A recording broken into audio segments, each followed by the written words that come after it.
정말 이걸 해결할 수 없는 거에 거의 가까운 주제이자 이 주제를 준비하면서 너무나 사실 힘들었던 그러한 내용입니다. 자, 완전 진멸. 히브리어로 헤렘이라고 부르는 이 완전 진멸 또는 이걸 뭐라고 표현할까요? 학살이라고 표현하는 분들도 있고 인종 청소라고 이제 표현하는 분들도 있고 뭐 다양한 용어로 이제 표현할 수 있을 텐데 여호수아에 등장하는 물론 이제 이 명령은 신명기에도 있습니다. 신명기와 여호수아 거의 이 두 본문에 집중해서 증명하고 있는 아니면 이제 이해하고 있는 이 완전 진멸 하나님의 뜻일까? 하나님께서 그렇게 하는 것을 정말 원하시는 하나님의 의지일까? 이 문제를 우리는 여호수아를 읽으면 안 짚고 넘어갈 수가 없습니다. 그래서 저는 오늘 이 문제를 해결하기 위해서 어떠한 방법으로 학자들이 접근해 왔는지에 대해서 다양하게 한번 설명을 드려보고 그리고 우리는 오늘날 이 문제를 어떻게 접근하면 좋을지에 대해서도 한번 고민해보는 시간을 가져보도록 하겠습니다. 굉장히 어려운 주제인데요. 한번 우리가 이 주제를 자세히 한번 나눠보겠습니다. 자, 신명기에 먼저 이 명령이 있습니다. 내 하나님 여호와께서 너를 인도하사 내가 가서 차지할 땅으로 들이시고 내 앞에서 여러 민족, 헷 족속, 기르가스 족속, 아모리 족속과 가나안 족속, 브리스 족속, 히위 족속, 여부스 족속, 곧 너보다 많고 힘이 센 7 족속을 쫓아내실 때에 내 하나님 여호와께서 그들을 내게 넘겨 내게 치게 하시리니 그때에 너는 그들을 진멸할 것이라.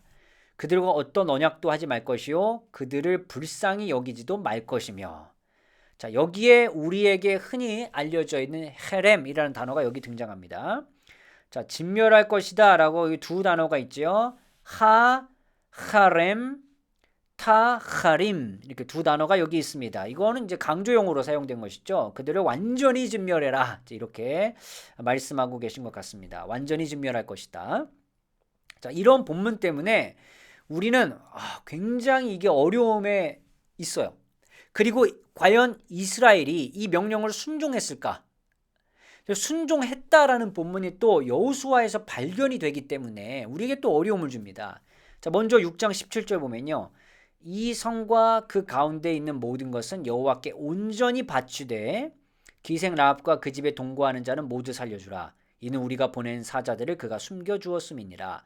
자, 여기에 온전히 바치되의 히브리어가 헤렘입니다. 자, 여기 헤렘.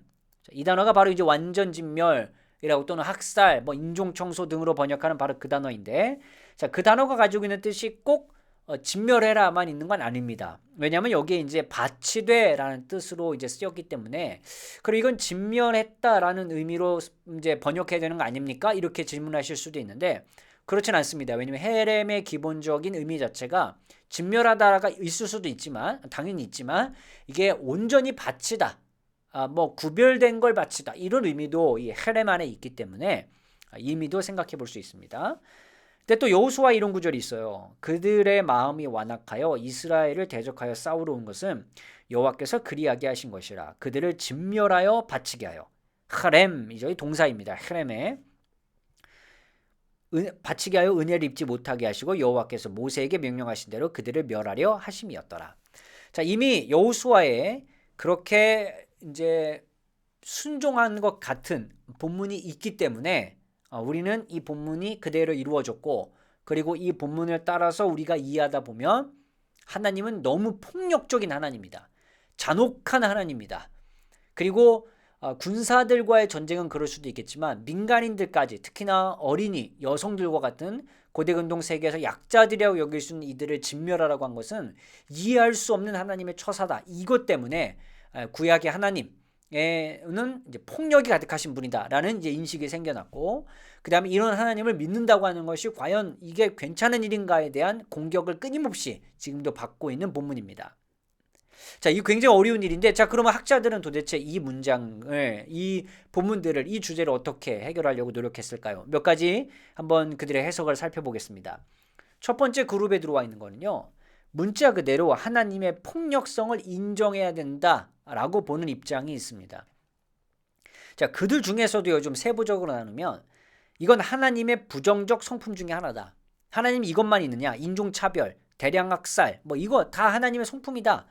이런 하나님의 부정적인 성품이 있기 때문에 그 하나님은 굉장히 부정적인 분이다. 이제 이렇게 언급하는 분들이 계시죠.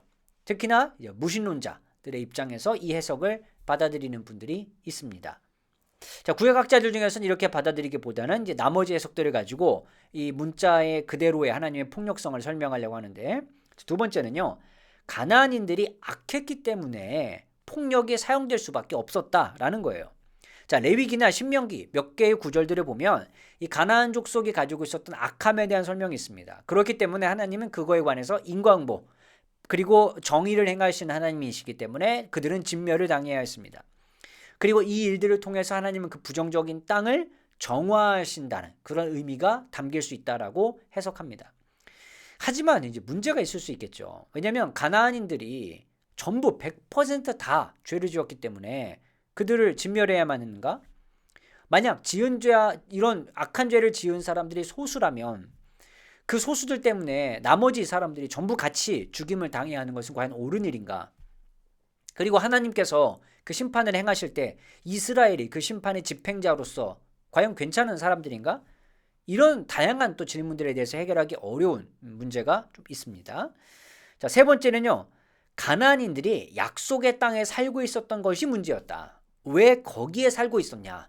이런 해석인 거죠. 이것도 사실 받아들이기 굉장히 쉽지 않은 해석이긴 합니다만, 하지만 이럴 수 있다는 거예요. 만약에 그들이 그 땅에 살고 있지만 하나님은 그들에게 기회를 주셨다.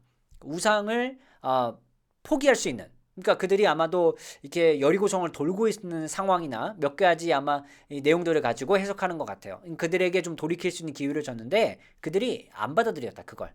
그렇기 때문에 그 땅에서 살아갈 수 없었던 것이다. 이렇게 보는 해석이 있습니다. 네 번째는요, 인간의 삶과 죽음 그 자체는 원래 하나님의 영역이기 때문에 이 폭력과 잔인함 이런 거를 우리가 논할 수 있는 문제가 아니다. 하나님은 명령하셨고 이스라엘은 순종했던 것뿐이다. 왜냐면 인간이 태어나고 죽은 건 그건 다 하나님의 영역에 있기 때문에. 그러니까 헤렘을 통해서, 다만 헤렘 이 완전 진멸을 통해서 이스라엘은 전쟁의 승리자가 얻을 수 있다고 하는 전리품 그걸 모두 포기해야 됐습니다. 그렇기 때문에 헤렘은요 순종 없이는 불가능한 일이었다. 그리고 그들은 그냥 순종했을 뿐이다 라고 보는 의견들이 있습니다. 이건 이제 문자 그대로 하나님의 폭력성을 보는 입장인데, 그 입장 안에서도 어떻게든 이건 정당한 행동이었다라는 것을 설명하기 위한 방법이었던 것 같습니다. 두 번째 그룹이 있습니다. 해석을 통해서 윤리적 오류를 극복해야 한다. 그러니까 이 문자적 의미를 우리가 그대로 받아들이기보다 이건 문자적으로는 그렇게 써있다 할지라도 우리가 이걸 해석을 어떻게 하느냐의 문제로 극복할 수 있는 문제다라는 이제 입장인 거예요. 자, 고대 해석가들이 이제 취했던 입장이 하나 있는데요. 이게 영적으로 해석해야 된다.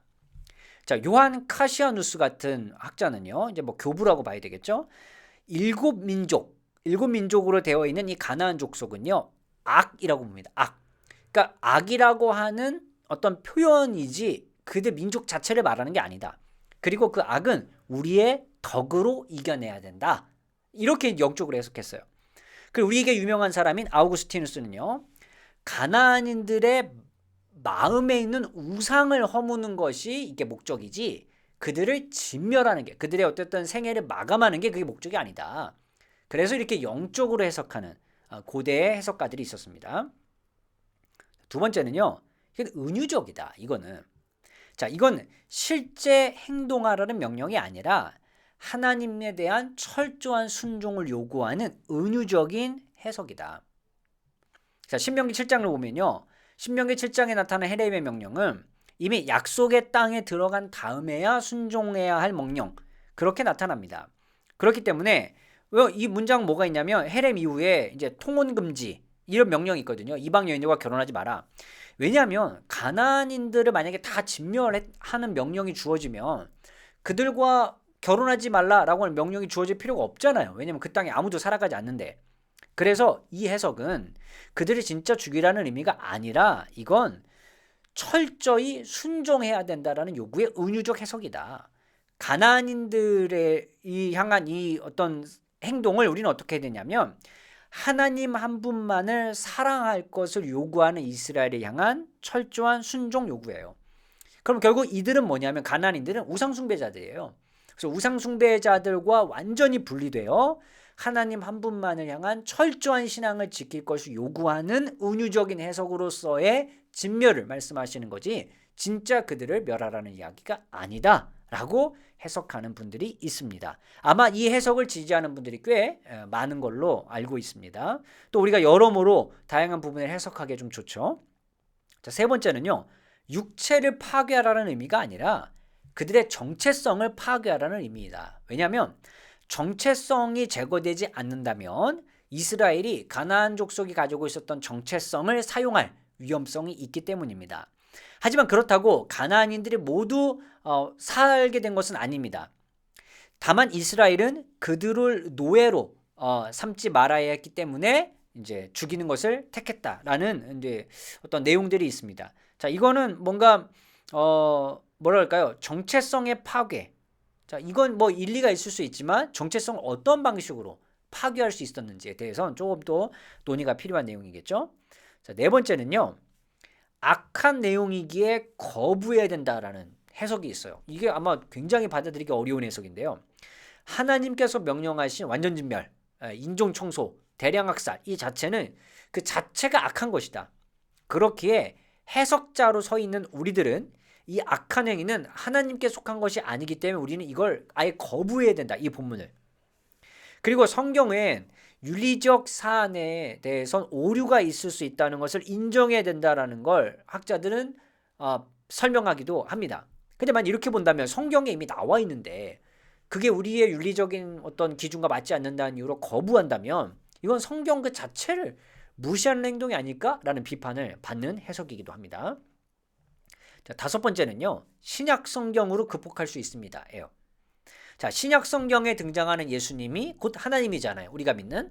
그렇기에 하나님의 성품이 무엇인지를 제대로 알려면 신약 성경까지 가야 우리가 이해할 수 있다는 거예요. 자, 예수님은 비폭력주의자이며 평화주의자로 보는 분들이 많습니다. 그렇기에 구약 성경의 텍스트가 이런 예수님의 이미지와 맞지 않는다면 그것을 거부해야 된다라고 보는 또 입장이에요. 하지만 이런 해석의 문제는 신약 성경이 구약의 폭력적인 모습을 그대로 수용하고 있다는 것. 왜냐하면 신약 성경이 구약 성경이 이런 폭력적인 모습이 틀렸다, 잘못됐다 이렇게 수정하지 않거든요. 또 구약의 하나님과 신약의 예수님의 성품을 명확하게 나눌 수 있는 근거가 없습니다. 왜냐하면 구약의 하나님께도 사랑과 자비가 있고 신약의 예수님께도 분노와 폭력이 있거든요. 이런 부분은 우리가 생각하기 어렵습니다. 또한 비슷한 의견이지만 구약 성경의 문제를 신약 성경에 바로잡았다 이렇게 해석하는 학자도 있습니다. 하지만 말씀드린 것처럼 구약의 하나님도 신약의 예수님만큼이나 사랑이 가득하고 신약의 예수님은 구약의 하나님만큼이나 분노와 심판에 대한 이야기를 하기 때문에 신약 성경이 구약 성경을 결코 교정하려고 하는 게 아니다라는 입장에서 놓고 본다면 다섯 번째 해석을 받아들이는 건 쉽지 않을 수 있습니다. 자, 여섯 번째는요. 이건 진멸이 아니라 추방이다. 이제 법률적 정의를 따라서 이제 그 해석을 한 학자들의 의견인데요. 이건 박멸 또는 진멸로 볼 수 있는 해석이 아니다. 잘 보면 이건 그 땅에서 이제 몰아냈다라고 하는 어떤 추방의 의미에 가깝다라는 해석입니다. 자, 그런데 이 해석도 이렇게 받아들이긴 쉽지 않겠죠. 왜냐하면 진짜 그 땅에서 죽어나간 가나안인들에 대한 이야기가 있기 때문에 그렇습니다. 자, 세 번째 그룹을 볼까요? 세 번째 그룹은 실제 역사적으로 일어났던 사건이 아니다라고 보는 그룹이에요. 자, 이 그룹은요. 신명기라고 하는 그리고 여호수아라는 이 성경 자체가 그 시대를 반영하기도 하지만 결국 이것이 최종적으로 글로 완성된 때는 포로기나 포로 후기까지 후대로 가기 때문에 그들의 생각이 반영된 결과라고 보는 입장, 거기에 서 있는 분들이 많이 주장하는 내용들입니다. 자, 첫 번째는요. 요시야 시대 때 정체성 형성을 위해 지어낸 이야기다라고 보는 입장이에요. 자, 요시야는요. 우리가 알다시피 종교개혁을 아주 강력하게 행했던 사람이죠. 자, 그 요시야의 정치적 입장을 굉장히 강화하기 위해서 이 내용이 들어갔다는 거예요. 자, 하나님께서 신명기에서 명령하고 여호수아에서 실행하게 만든 이 폭력에 관한 이야기는 결국 이들의 정체성과 관련이 있다는 이야기인데 이게 왜 관련이 있냐면 우상을 비롯해서 우상 숭배의 원인이 될 수 있는 가나안인들을 몰살하는 것 그리고 그것으로부터 신앙을 지키는 것은 이스라엘의 정체성과 관련이 있는데 바로 이 정체성은 요시야가 정말 원했던 정체성이기 때문에 그렇습니다. 자, 결국 여호수아 시대 때의 폭력은 외부인들에 의해서 이루어졌지만 요시야 시대 때는요, 내부인들의 순종을 이끌어내는 그런 결집의 목표를 두었다는 약간의 차이가 있기는 합니다. 그래서 결국 이 시대 자체가 요시야 시대 때는 어떤 이런 행동을 통해서 하나님이 정말 원하시는 게 무엇인가, 우상 숭배를 철저하게 배격하는 것이다, 그것이 우리가 지금 가져야 할 정체성이다 라고 하는 요시야 시대 때 이야기를 강력하게 선포하기 위해서 이 이야기의 출발점이 될 수 있는 바로 이 가나안 땅의 입성에 이 이야기를 집어넣었다라고 하는 입장입니다. 이건 이제 그 후대의 해석으로 봐야 되는 입장이겠죠.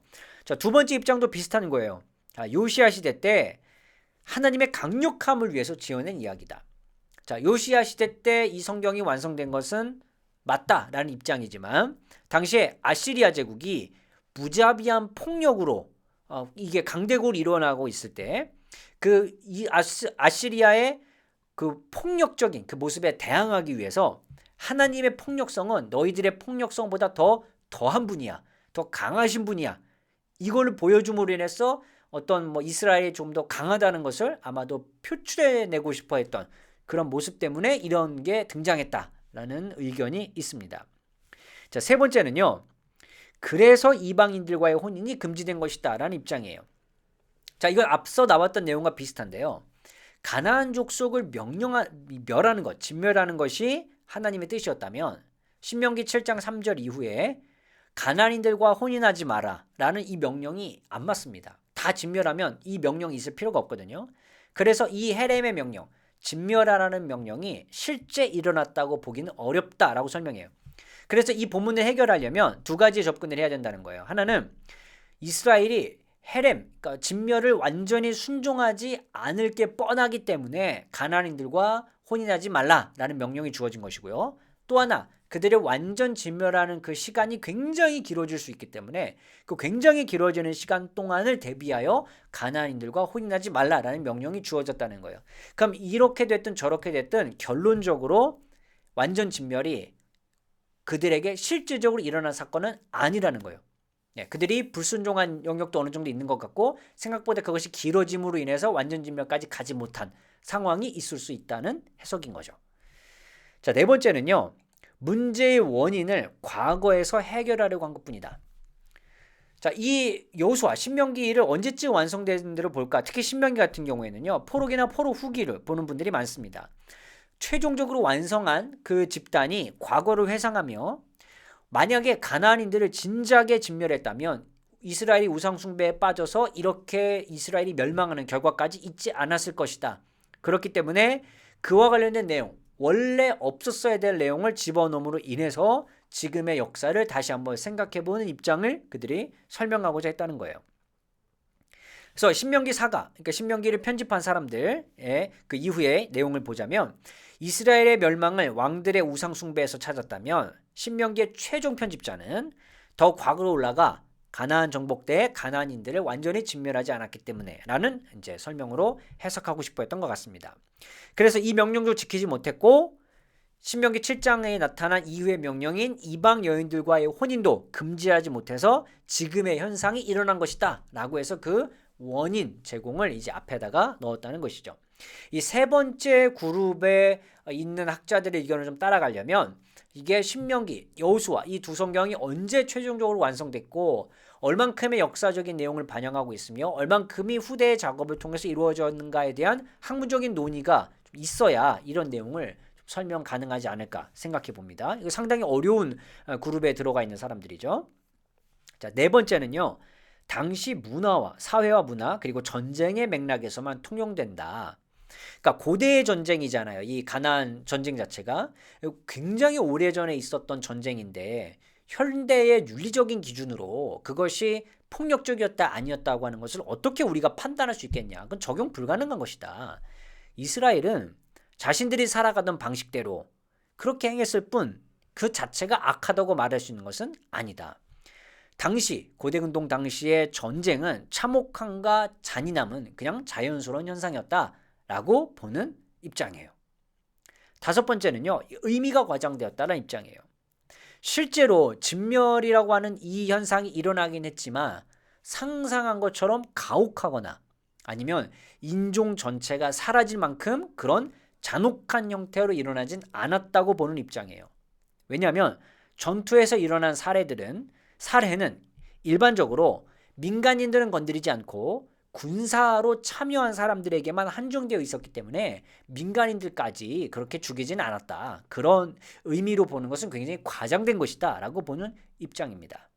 하지만 하나님의 명령 자체에는요, 민간인들을 제외하라 이런 명령이 없기 때문에 굉장히 어려운 해석으로 남아있거든요. 그래서 이 5번이 좀 더 비판받을 해석이기도 합니다. 자, 6번째 접근은요, 이스라엘은 하나님의 명령과 다르게 행동했다는 입장이에요. 그래서 이건요, 하나님께서 모세를 통해서 주어주셨던, 그리고 여호수아를 통해서 주어졌던 명령들을 보고 그 다음에 실제로 이스라엘이 했던 명령들을 비교해보면 서로 안 맞아요. 이게 명령과 실행의 내용들을 살펴보면 이게 다르다는 거예요. 여호수아 본문 내에서 보면 하나님께서는 여호수아에게 좌로나 우로나 치우치지 말고 율법을 잘 지켜라, 그 명령만 하셨을 뿐이지 헤렘에 대한 명령, 진멸에 대한 명령을 하신 적이 없습니다. 또 다른 한편으로요, 하나님의 명령을 사람을 진멸하는 것과 관련이 없고 오히려 말 뒷발의 힘줄을 끊거나 병거를 불사르는 일 정도만 언급하셨을 뿐인데 여호수아는 진멸했다는 거예요. 이렇다면 여호수아는 하나님의 말씀에 온전히 순종한 것이 아니라 자기 식대로 해석했다고 보는 입장으로 볼 수 있다는 거예요. 하나님의 명령을 오해했던지 잘못 받아들여졌다고 본 거죠. 그래서 그들은 하나님의 말씀과 명령과는 전혀 다른 폭력을 야기했습니다. 이 진멸 자체는 하나님의 명령을 넘어선 이스라엘의 압제이자 폭력적인 행동이었다라고 보는 입장이에요. 하지만 만약에 그들이 그렇게 잘못한 행동, 그리고 이 자체가 워낙 윤리적인 문제가 강력한 내용이잖아요. 만약 여호수아가 그렇게 잘못을 저지른 것이었다면 하나님께서 분명히 그를 질책하셨을 겁니다. 왜 너 방식대로 행했냐고. 근데 그런 말씀을 하신 적이 없어요. 그렇기 때문에 이 자체가 좀 어려움을 가집니다. 7번째 해석은요, 헤렘이란, 이 완전 진멸, 학살, 뭐 이렇게 받쳐진 것, 이렇게 번역할 수 있는 헤렘이라는 단어는요, 대량 학살 또는 완전 진멸의 의미가 아니라는 거예요. 헤렘이 가지고 있는 의미는 구별 또는 받쳐진 것이라는 의미라고 볼 수 있다는 거예요. 자, 로핑크 같은 학자의 정의에 의하면요, 성소를 위한 영구적이고 결정적인 제물로 어떤 물건이나 사람을 거룩하여 구별하여 바치는 것. 전쟁에서는 도시와 그 주민을 거룩하게 구별하여 파괴하는 것. 이 파괴를 실행하는 것. 전쟁에서 인구를 완전히 멸절시키는 것, 죽이는 것 등이라고 이제 설명을 하지만 분명히 헤렘 안에 이런 다양한 의미가 있지만 지금 이곳에서의 의미는 분명히 구별 또는 받쳐진 것 이런 정도의 의미이지 대량 학살하는 의미는 아니다라고 보는 입장이에요. 하지만 분명히 헤렘이라는 단어 안에 이 전쟁에서 일어나는 진멸, 멸절의 의미가 있기 때문에 이건 어떤 단어를 선택하느냐의 문제가 이 맥락 안에 분명히 있겠지만 그 문제이지 이거 한쪽으로만 볼 수 있는 쉬운 문제가 아닌 것 같습니다. 자, 8번째, 가장 어찌 보면 좋은 해석일 수도 있겠지만 가장 무책임한 해석이 될 수 있는 것. 이 본문 자체는 하나님의 신비의 영역이기에 인간이 이해할 수 없다라고 보는 입장이에요. 자, 여기까지가 이제 학자들이 지금까지 해왔던 설명이에요. 자, 그리고 많은 학자들이 자기 나름의 입장을 설명을 하려고 하지만 한편에서 또 많은 학자들은요, 이거는 결론을 내릴 수 없는 문제다라고 이야기를 하기도 합니다. 그래서 저도요, 이 구약 난제를 가지고 여러분과 설명을 할 때 이런 부분이 좀 설득력이 있습니다. 이런 부분이 좀 뭔가 좀 제가 따라가기 좋은 것 같습니다. 이런 제 의견을 가끔 피력하기도 하는데 이 주제만큼 어떤 해석을 따라야 할지 결정하기 어려운 주제가 아마 없지 않을까 싶을 정도예요. 하지만 우리는요, 이런 본문을 구약 성경 곳곳에서 만나게 됩니다. 신약 성경에도 있을 수도 있고요. 또 우리는 이런 난해한 본문을 만날 때마다 결국 성경 안에 어쨌든 있기 때문에 우리는 이 본문을 그냥 지나치거나 그냥 무시하거나 그냥 거부하는 정도가 아니라 어떠한 방법으로 이 문제를 해결하기 위해서 학자들이 노력을 해왔는지에 대한 고민, 그리고 내용들을 보면 연구들을 통해서 우리 안에 진지한 성찰, 그리고 고민, 그다음에 반성, 아니면 생각 등등 굉장히 많은 어떤 노력들이 우리 안에 필요한 주제라고 생각합니다. 그리고 이 본문을 또 해소해 나가기 위한 우리들의 고민은 앞으로 지속돼야 될 것 같고요. 그러니까 저는 이 본문을 오늘 가져오면서 여러분과 함께 이렇게 굉장히 많은 학자들의 해석들이 있었습니다. 그리고 저는 오늘 선별해서만 몇 개 가지고 온 거고 이거보다 훨씬 더 많은 해석이 있습니다. 정말 많은 학자들이 이 본문을 해결하기 위해서 노력을 많이 했구나라는 내용들을 보면서 우리도 본문에 대한 어떤 이런 치열함, 본문에 통해서 하나님이 우리에게 정말 말씀하고자 하는 게 무엇일까, 그에 대한 진지한 고민들, 이런 도전을 우리가 좀 받아야 되지 않을까요? 그래서 어느 정말 일률적인 단 하나의 해석을 갖고 성경의 모든 것을 볼 수 있다라는 입장보다 이렇게 다양한 입장에서 이 본문을 해석하기 위한 노력들을 통해서 우리는 또한 오늘 이 본문을 어떻게 봐야 될까라는 끊임없는 고민이 우리에게 필요한 지점이다라고 설명드리고 싶어서 오늘 이 본문과 함께 다양한 해석을 여러분에게 가지고 왔습니다. 저는 이 오늘의 구약 공부 채널 안에서 특히 난제 같은 난해 구절 같은 걸 설명할 때 답을 드리려고 말씀드리기보다는 답을 내리기 어려우니까 이게 난해 구절이잖아요. 많은 학자들이 오랜 세월 동안 이 본문을 해결하기 위해서 이렇게 고민을 해왔습니다라는 것을 여러분과 함께 공유하면서 우리도 이런 말씀에 대한 본문에 대한 치열한 고민과 노력들과 그리고 기도와 뭐 등등 다양한 노력들이 우리 그리스도인들에게 필요하다, 이제 이런 말씀을 꼭 드리고 싶어서 오늘 이 내용을 좀 가지고 와봤고요. 앞으로도 아마 이 주제는 계속 연구가 되지 않을까 싶어요. 왜냐하면 쉽게 이 정의를 내릴 수 뭐 결론을 내릴 수 없는 주제이기 때문에. 그래서 아마 우리도 언젠가 또 시간이 되면 이 주제를 가지고 또 토론할 기회가 아마 있지 않을까 생각합니다. 그래서 오늘도 여러분과 함께 이런 이야기를 나눌 수 있는 그 자체가 굉장히 중요하고 소중한 일이라고 생각하고요. 여러분은 그동안 하나님의 이 폭력성은 이 외에도 굉장히 많이 나오지만 특히 이제 이 가나안 족속 멸망에 대한 이야기를 어떻게 알고 계셨는지, 또 여러분은 이 본문을 가지고 어떻게 좀 씨름하고 어떻게 싸워 오셨는지 여러분의 이야기를 또 함께 나눠주시면 감사하겠습니다. 오늘의 컨텐츠가 도움이 되셨다면 유튜브 멤버십이나 네이버 프리미엄 컨텐츠 오늘의 구약 공부를 구독하신다면 구약을 더 깊이 배우실 수 있습니다.